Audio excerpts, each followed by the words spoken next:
And I'm Lisa. And this is the Paid Media Playbook, where we talk to marketing professionals about their challenges, tactics, and triumphs. Join us here at Double Z Media for weekly conversations about media strategies for marketing leaders.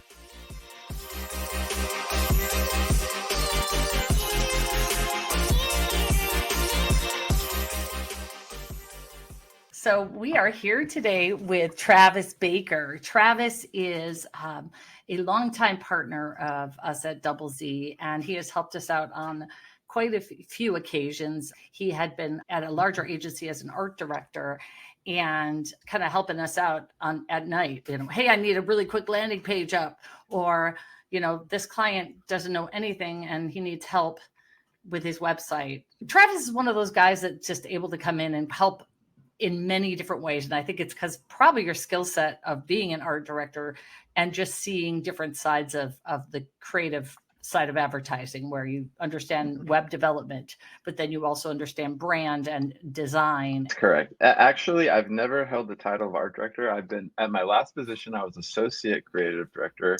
Oh, that's and right. Senior motion designer. So I've really been in the motion side of things for a lot of years for various agencies, as well as my own business, Travis Baker Design. Cool. Can you tell us a little bit about your career? How did you get your start in marketing? I just always enjoyed good design and art. And I had a friend who took over a business way back when. I don't want to date myself, but back in 1998. He took over a web development business, and he acquired over 100 clients that he had to service and make marketing collateral for, as well as maintaining their websites. So way back then, he approached me and said, hey, you're really great at design, you're good at art. Would you like to handle and start this business with me? So we shared an office in the Terminal Sales Building in downtown Seattle, right next to Sub Pop Records, and we took care of our clientele. And in the meantime, I had started going to the Art Institute in Seattle. I was really into video games, and I wanted to perhaps have a career in computer animation. So I took their program and started learning animation, which, as you know now, it kind of segued into the motion graphics arena. Yeah, you worked at Wizards of the Coast, didn't you? I did. I worked as a motion designer at Wizards of the Coast for about 7 years, and working on brands such as Dungeons and Dragons, which is, of course, a worldwide brand, been around since the 70s, as well as Magic the Gathering. And, I got the opportunity then to work on a lot of large brands, Star Wars, trading card game. We actually did a homepage takeover that lived on starwars.com, and it actually, Yoda came out and had a fight on the screen and demolished starwars.com. So that was just a really great experience, working with the illustrators from Dark Horse Comics, which actually had done the Star Wars comic book. So they provided us with artwork of Yoda and one of the Sith, and they destroyed starwars.com. So that was a really fun experience for sure. Yeah, that's a good story too. That's fun. Super fun. So is my understanding that I saw this on LinkedIn, but that you are a judge for the Effies. Tell me about what the Effies are. And did I say that right?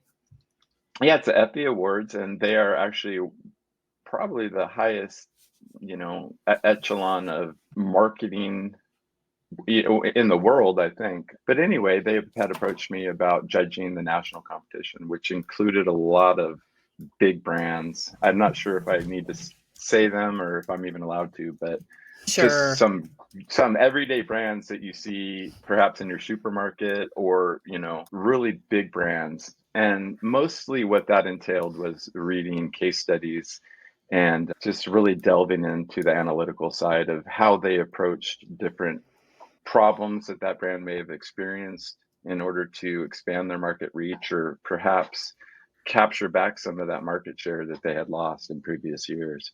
So that was just a really great opportunity to really, gain key key insights into these marketing geniuses. So Yeah.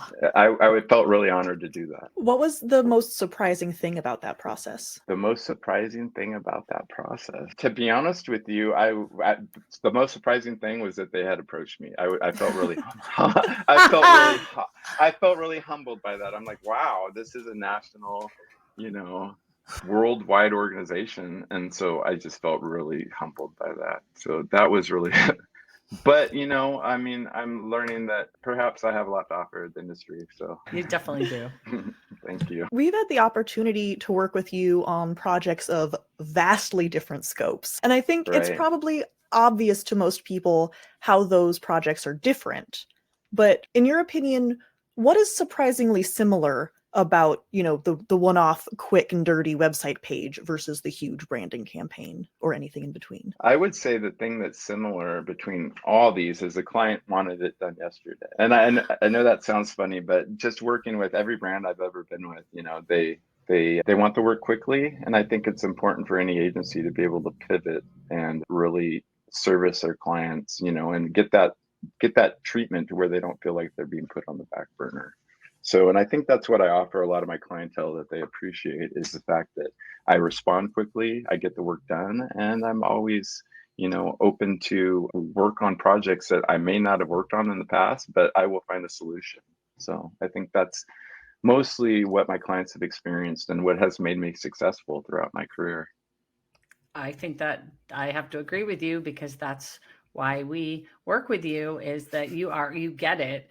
I mean, I would say this podcast is really designed for marketing directors. And I would say dealing with creative types, you always have to kind of go between the bureaucracy sometimes. And so to be able to call you, and because our number one thing is that we're nimble and that we're agnostic, and we're not going to try to sell you this one big long thing. We're just going to focus on getting this job done and this campaign done.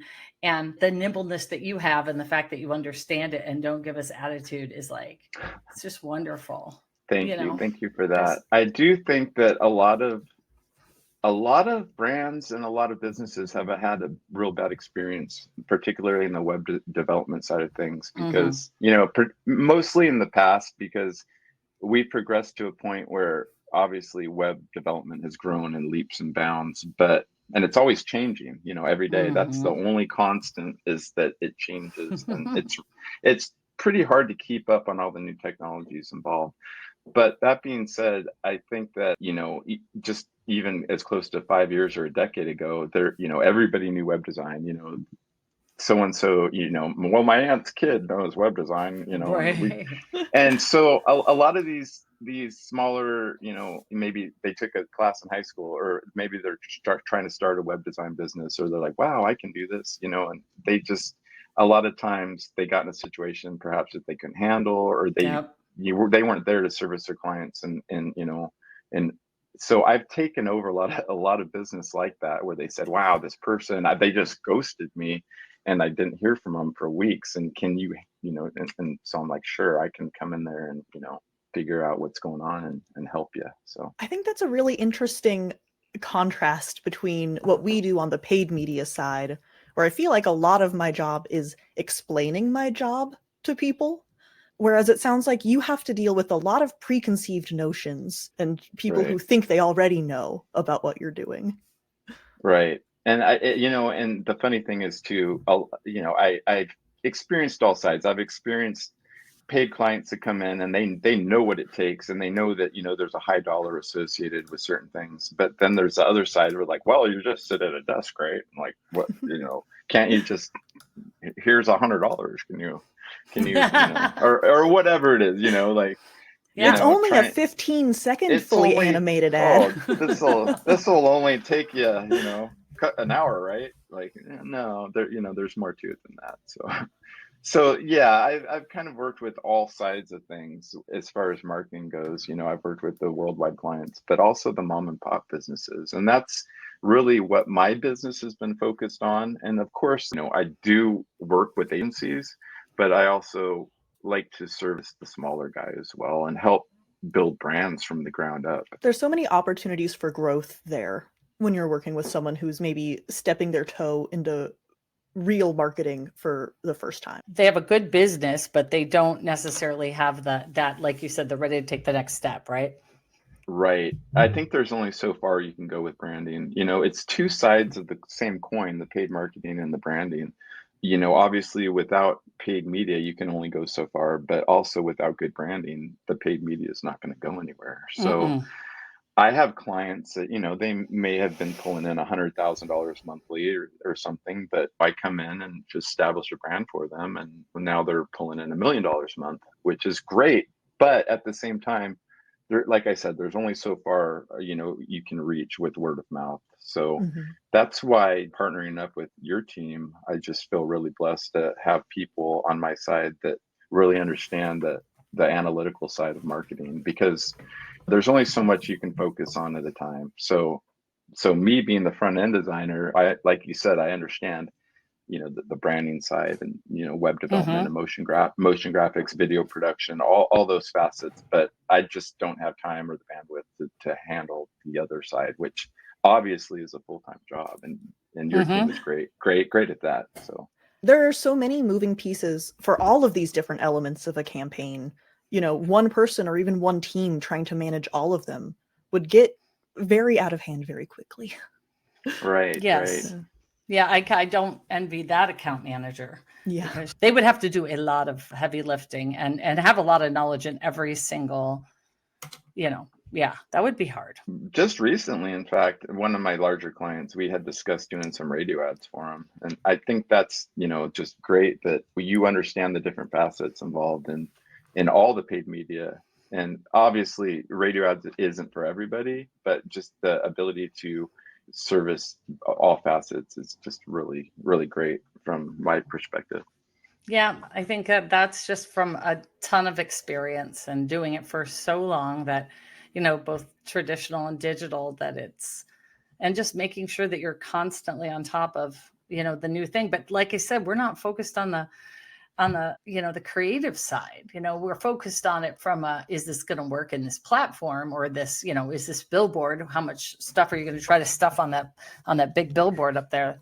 That kind of thing is Right. about all I Right. have. Is I know what doesn't work. Right. but Right. but as far as like, do you see a change from back in the day when you did design things for campaigns versus now, where it's like everything is so fragmented? You've got to have a super dynamic SEO website, and you have to have bajillion different kinds of banner ads to retarget people, and then you have to have different size videos, one big long one for the website, then little ones for ads, and then oh, well, we want to do a billboard, and then we want to do digital out of home, which requires all these screens sizes. And so you have to resize a video. It's like, that wasn't like that back then. And that just seems like a big change in the market that I don't know how you Right. guys can handle it, but Right. Particularly, I mean, you think about all the different screens that people are consuming media on nowadays too. Like mm-hmm, when mm-hmm. designing a website, you're essentially designing, 3 or 4 different websites, because you have to take into account all the different screen sizes. And That's right. so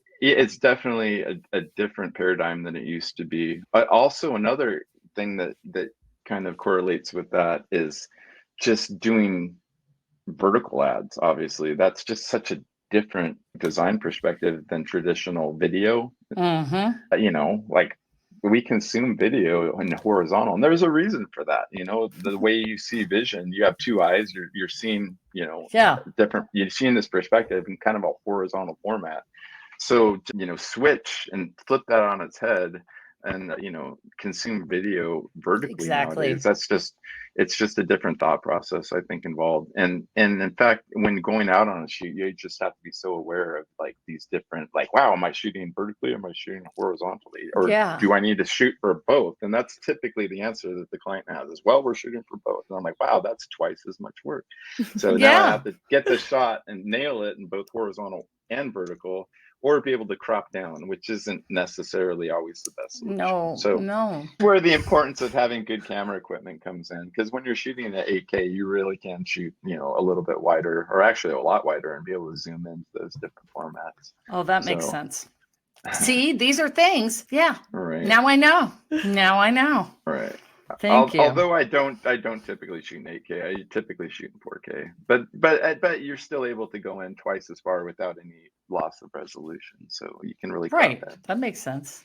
Just because typically the deliverable, despite having the 4K, the deliverables typically just HD. Mm-hmm. Oh, we had that issue recently with a client. Their video ads were too high def for television. We had to reduce the resolution, or the TV Oh, stations really? wouldn't take it. Yeah. Wow. It's not something I've run into before. I'll bet those file sizes were huge. Oh, yes. Yeah. Yeah. And that really is an issue nowadays, is like people are like, wow, this new camera's coming out, it's 10K. And I'm like, wow, well, you have to have the humongous memory cards, which cost $200 each, and you have to have the huge hard Yeah. drive, and then you can't just, upload it. It's just not very logistically optimized for like consumption. It's great on paper, but in realistic real world settings, it's not the smart choice. Not super practical. Well, Travis, before we let you go, I do have one last question. If you could go back in time and give yourself at the beginning of your career one piece of advice, what would it be? Oh, that's a great question.